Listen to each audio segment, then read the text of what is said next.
नमस्कार दोस्तों। स्वागत है आपका मेरे YouTube चैनल गौतम एकेडमी पे। मेरा नाम है राहुल कान गौतम और आज के इस वीडियो में हम डिस्कस करेंगे करंट अफेयर्स के बारे में, जो कि 16 अप्रैल से संबंधित है। और अगर आप किसी भी एग्ज़ाम की तैयारी कर रहे हैं तो प्लीज़ वीडियो को पूरा देखिएगा। तो आइए डिस्कस करते हैं। इसमें पहला क्वेश्चन है आपका, हाल ही में Indian pulse and grain association ने किसे अध्यक्ष के रूप में नियुक्त किया है? तो ये देखिए, सॉरी, यहाँ अध्यक्ष कर लीजिए, अध्यक्ष के रूप में नियुक्त किया है। तो आंसर है आपका विमल कोठारी। विमल कोठारी। और ये विमल कोठारी हैं, ये आपके देखिए इन्होंने किसकी जगह ली है? जीतू भेड़ा। जीतू भेड़ा, जीतू भेड़ा की जगह ली और ये तीसरे अध्यक्ष के रूप में इन्होंने अपना पद ग्रहण किया है। Indian pulse and grain association, भारतीय दलहन और अनाज संघ जिसको बोलते हैं हिंदी में, भारतीय दलहन अनाज संघ। और देखिए इस संस्था का जो काम है बेसिकली ये क्या है, जो दाल हैं उनके उनके व्यापार से संबंधित ये जो नीति होती है उनको तय करती है। ठीक है, तो आप क्या है, विमल कोठारी ने इनके अध्यक्ष के रूप में पद ग्रहण किया और ये तीसरे अध्यक्ष हैं। और इससे इन किसको रिप्लेस किया? जीतू भेड़ा। और ये आपके देखिए जीतू भेड़ा थे, ये 2018 से इस पद पे थे। नेक्स्ट है आपका, हाल ही में भारतीय राज्य बिहार ने किस दीवार को यूनेस्को वर्ल्ड हेरिटेज में शामिल करने के लिए प्रस्ताव भेजा है? तो ये देखिए आपका है साइक्लोपियन दीवार। साइक्लोपियन दीवार ये आपकी कहाँ पे है? ये देखिए राजगीर में है, राजगीर में, राजगीर में। और ये देखिए बताया जाता है कि ये देखिए लगभग 2500 साल पुरानी दीवार है, जो कि आपकी चीन की दीवार है, ग्रेट वॉल ऑफ चाइना, उससे भी ये पुरानी है। और ये मगध, ये देखिए रत्नागिरी पहाड़ियों से घिरी हुई है, रत्नागिरी पहाड़ियों के, रत्नागिरी पहाड़ियों। तो ये देखिए इंपॉर्टेंट फैक्ट है, ये आपको याद रखना होगा। इसकी जो लंबाई है ये 40 किलोमीटर इसकी लंबाई है, 40 किलोमीटर, 40 किलोमीटर। इसको साइक्लोपियन नाम दिया गया क्योंकि ये ग्रीक जो दीवार हैं, ग्रीक दीवारों से इसको, इसकी समानता की वजह से इसको साइक्लोपियन दीवार बोला जाता है। ठीक। और ये बोला जाता है कि देखिए मौर्य साम्राज्य के समय में इसको बनाया गया था, मौर्य काल में, मौर्य काल में इसको बनाया गया था।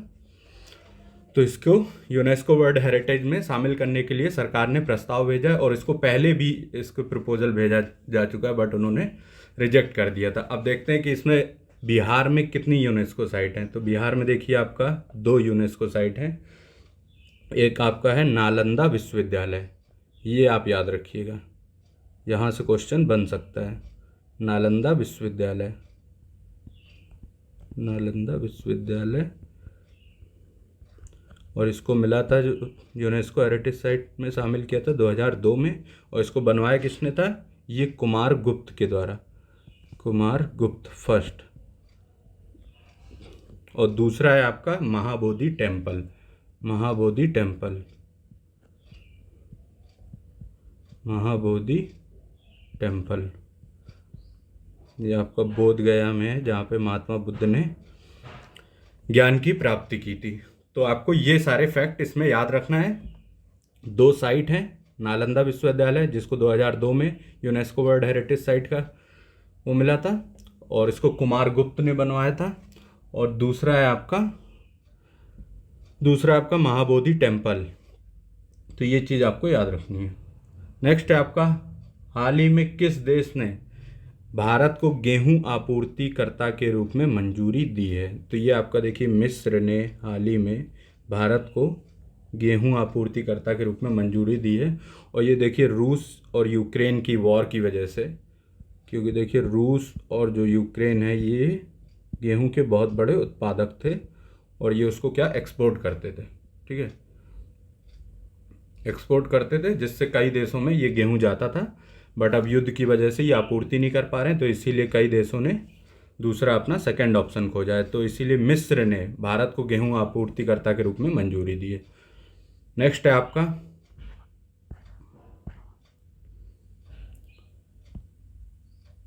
भारत का कौन सा राज्य है जो ड्रोन के लिए अलग, भारत का ऐसा पहला कौन सा राज्य है जो ड्रोन के लिए अलग निगम की स्थापना करने वाला बना है। तो ये हरियाणा है, हरियाणा राज्य ने ड्रोन के लिए एक अलग निगम की स्थापना करने के लिए घोषणा की है। और ये देखिए ड्रोन से, और यहाँ पे क्या है, यहाँ पे ड्रोन पायलट जो होंगे उनको प्रशिक्षण भी दिया जाएगा, और जो सरकार की मंशा है वो बेसिकली है कि यहाँ से देखिए ये आपके जो अतिक्रमण के मामले होते हैं, इंक्रोचमेंट होता है ज़मीनों पे, अतिक्रमण होता है, तो उससे ड्रोन के माध्यम से क्या हो सकता है, निगरानी ईजिली रखी जा सकती है। ड्रोन के अतिक्रमण के मामले में जांच हो सकती है। दूसरा आपकी भूमि संबंधी नक्शे जो तैयार किए जाते हैं गाँव में, भूमि संबंधी नक्शे, और देखिए शहरों में या गाँव में जो विकास योजनाएं होती हैं, इन पे क्या है, ड्रोन के ज़रिए हम लोग उसकी जांच कर सकते हैं और उसको ईजिली इम्प्लीमेंट करवा सकते हैं, विकास योजनाएं। तो ये सरकार की मंशा है। तो ये आपको याद रखना है कि पहला निगम किसने स्थापित किया है, हरियाणा सरकार ने, और यहाँ जो मुख्यमंत्री हैं वो है आपका मनोहर लाल खट्टर, उनका भी नाम याद रखिए, मनोहर लाल खट्टर। नेक्स्ट है आपका, भारत सरकार ने राष्ट्रीय ग्राम स्वराज अभियान को किस साल तक जारी रखने की मंजूरी दी है। तो ये सन 2025 तक इन्होंने ग्राम स्वराज अभियान को जारी रखा जाएगा, और इसमें सरकार जो है लगभग 50,000 करोड़ रुपए खर्चा करेगी, 50,000 करोड़। एक बार अमाउंट चेक कर लीजिए, I am not sure. Okay, next है आपका, 16 अप्रैल 2022 को प्रसिद्ध समाज सुधारक और लेखक कंदुकूरी वीरेशलिंगम पुतुलू जी की जयंती थी। उन्हें किस आंदोलन का जनक माना जाता है। तो आप ये तेलुगु पुनर्जागरण आंदोलन का इनको जनक माना जाता है।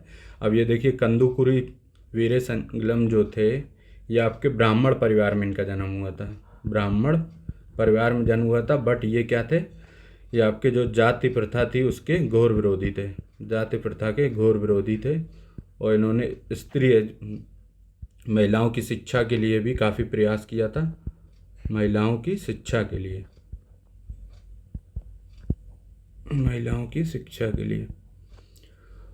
और दूसरा है आपको, इनको गद्य ब्रह्मा के नाम से भी जाना जाता है, गद्य ब्रह्मा, ठीक है, गद्य ब्रह्मा के नाम से भी जाना जाता है। और ये गद्य साहित्य के प्रवर्तक, प्रथम उपन्यासकार और प्रथम नाटककार के नामों से भी इनको उपाधि दी गई है,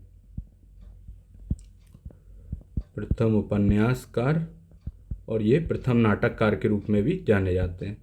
और ये किस आंदोलन के जनक थे, ये तेलुगु पुनर्जागरण आंदोलन का, ठीक है। तो ये सारा आपका आज का करंट अफेयर था, और अगर वीडियो अच्छा लगा हो तो प्लीज़ चैनल को सब्सक्राइब कीजिएगा और लाइक कीजिएगा। Okay, thank you.